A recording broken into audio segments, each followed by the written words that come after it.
মকর সংক্রান্তি সবাইকে এক কাপ র কফি খেয়ে আমি ছাদে চলে গেলাম। ছাদে গিয়েছিলাম তার কারণ কিছু ভিডিও করতে হতো, তো সেই ভিডিওগুলো করার জন্য আমি ছাদে গেলাম। আর শীতকালে রোদটা এত সুন্দর লাগছিল, নামতেই আমার ইচ্ছে করছিল না, কিন্তু নামতে তো হবেই কারণ আমি এখনও ব্রেকফাস্ট করিনি। ব্রেকফাস্টে যেটা ছিল সেটা আমি ভীষণ পছন্দ করি, আমি বিরিয়ানি ফেলেও এটা খেতে পারি, সরি। তো তোমরা জানোই সেটা।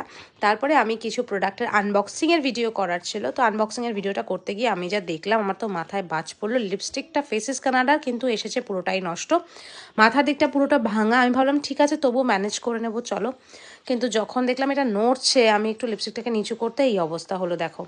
আর এই অবস্থা দেখবার পরে আমার মনটা এত খারাপ হয়ে গেল যে এরকম কোনোদিন আমার সাথে হয়নি, আজকে প্রথমবার।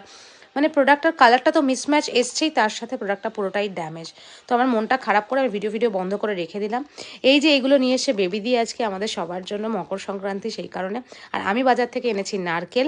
আমি প্রথমবার আমি পিঠে করতে চলেছি বন্ধুরা, তোমাদের সবার সাথে শেয়ার করবো আদপে আমি কি করলাম, পিঠে করতে পারলাম কি না। তো তোমরা দেখো, আমি পরের ব্লগে নিশ্চয়ই এটা শেয়ার করব। আর এখন যাব একটু রান্নাঘরে, যাওয়ার আগে মামাইকে একটু ভালো করে আদর করে এলাম, আদরের চোটে সে ঘুম